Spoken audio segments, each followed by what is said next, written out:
Good morning, everyone. My name is Mighty Stream, and I'm going to do your July the 8th, just for today, in a meditation. If you need to reach me, feel free to do so at recoveryofhope21@gmail.com or leave a comment down below. And as soon as I see your comment, I promise you I will respond to you. Let's go ahead and get into that meditation. Let me put a disclaimer out there. I am struggling to breathe today. I'm not sure what the issue is. So if it sounds like I'm taking a deep breath or you hear a moment of silence that we didn't plan, it's me just trying to gather my energy, okay? So here we go. The title of this meditation is the G word. It is important for you to know that you will hear God mentioned at NA meeting. What we are referring to is a power greater than ourselves that makes possible what seems impossible. That comes from our IP number 22. Welcome to NA.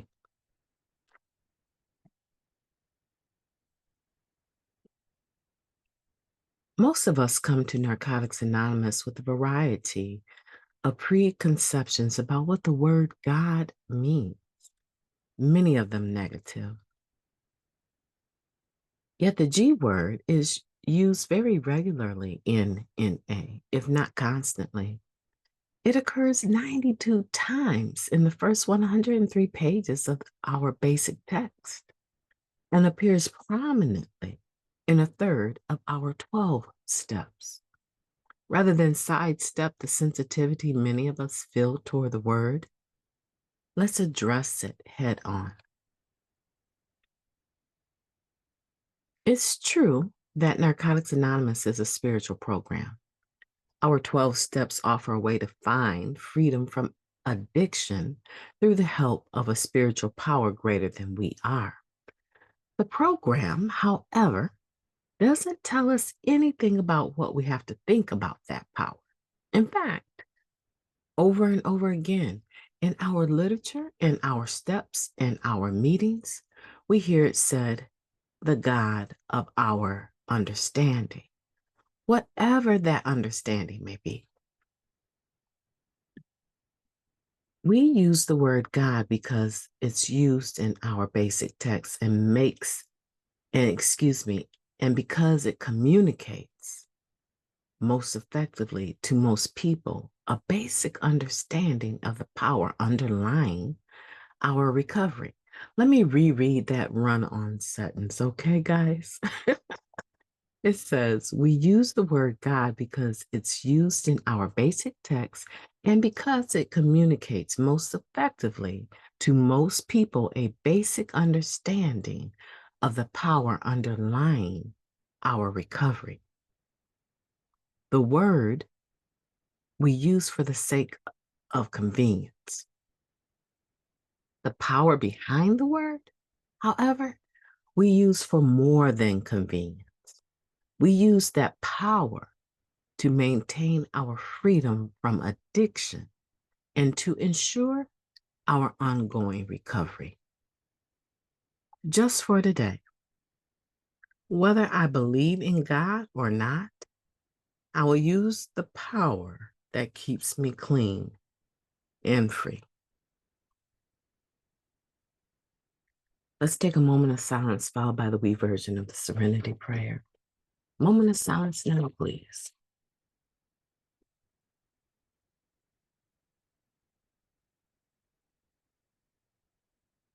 Thank you. God, grant us the serenity to accept the things that we cannot change, the courage to change things that we can, and the wisdom to know the difference. Just for today, please and thank you. The G word. I know what I think about it. That's not what's really important in this meditation. Because we know if we've been around the rooms long enough, we are going to hear the word God mentioned. For me personally, it's more of a title that represents the power that I personally believe in that has kept me free, that can make the impossible possible. That's for me. Also, it's mentioned some 92 times and only 103 pages. In our basic text. And it's mentioned in a third of our 12 steps.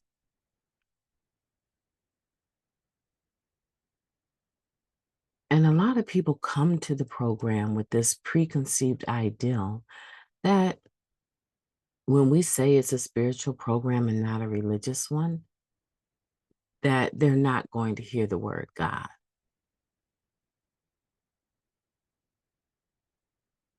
Pretty much all religions of the world have a God, right? With a small g, a God. Most people have a God.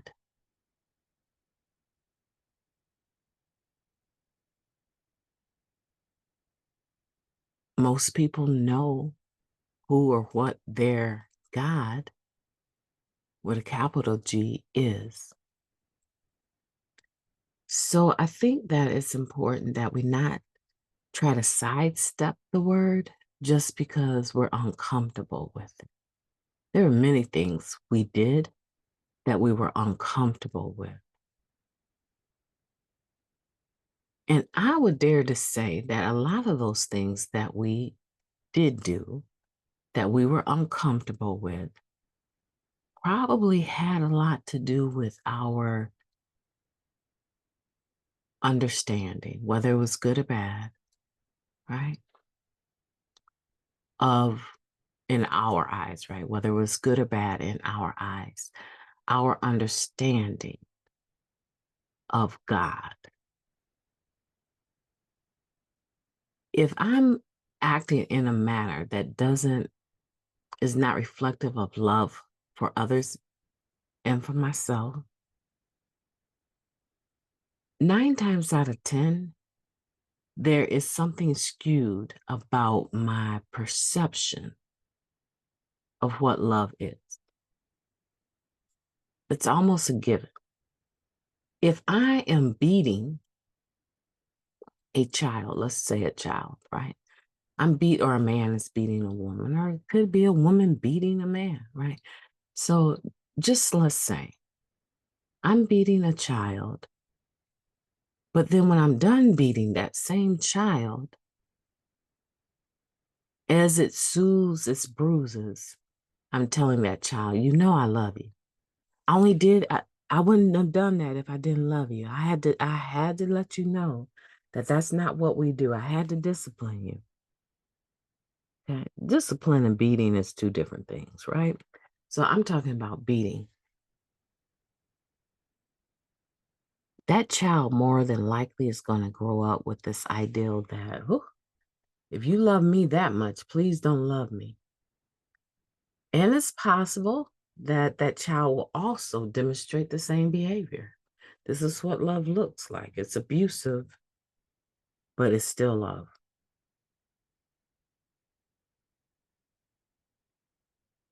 That's not love. Now, what skewed the understanding, the outcome or the actions of it is a human being, a person that also lacked real understanding of what love is, right? So for me, I believe that people are oftentimes responsible for the negative point of view that other people have about love, right? People are, generally speaking, responsible for most of what other people perceive as an issue with a God or God, or even using the term God. They saw someone or some people that claimed to know God, but acted in a certain manner. And that manner that they acted in was not loving or caring. It was judgmental and harmful. And so now, when people think of God, they think of those behaviors and they are repelled. Okay, that works as far as why you are where you are or were, but it does not work in a spiritual program that gives you the tools to redefine things so that they do work for you. Things do work for you. So that power is something that you can now relate to instead of being dismissive of it. That's why we need to approach the conversation with care when we're dealing with other people in the program, because we don't know where a person is or is not. And if you had to take account of all of the religions that people are attached to, there would be too many to count. There would be a lot to count.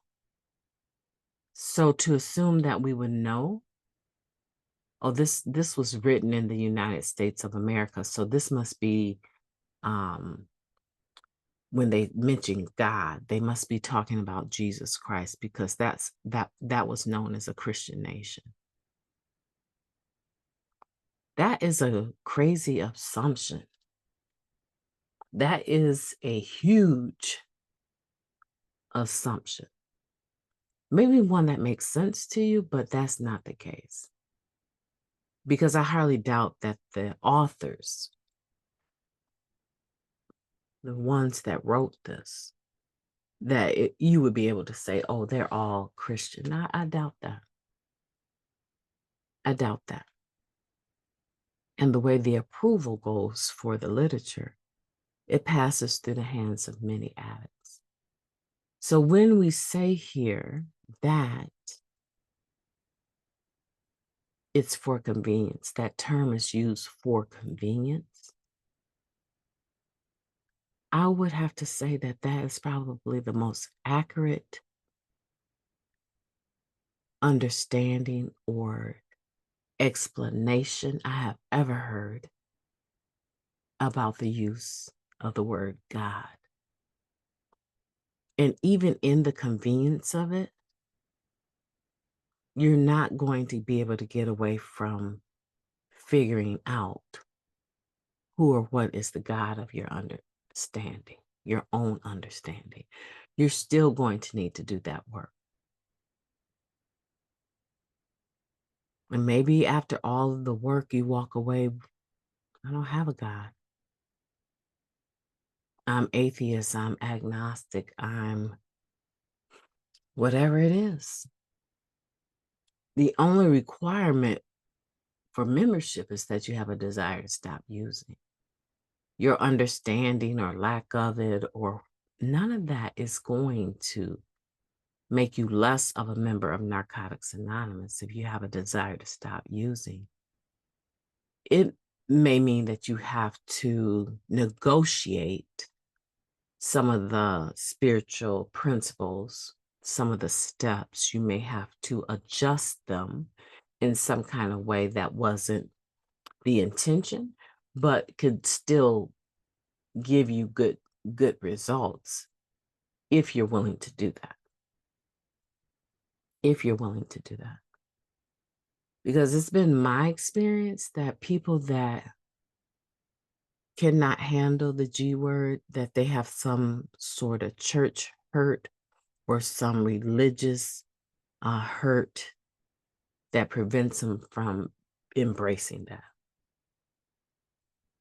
And then I have found that many of them do go on to actually do the work of the steps, but quite a few of them never do. because there's that resistance. Like they hang out around the edges of the program. They don't get into the program. They hang out around the edges because that's fun.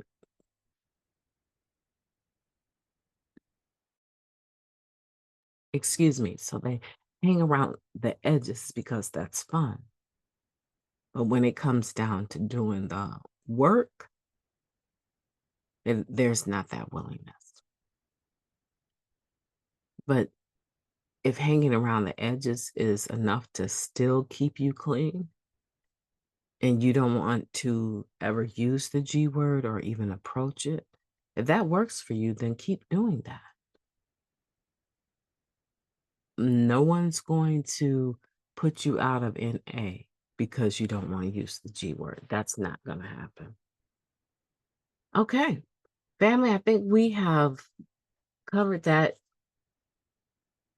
very well. And I am going to close this podcast with this. Just for today, I need you to have a great day on purpose. And I know you can do it. And I intend to. I will be talking to you tomorrow.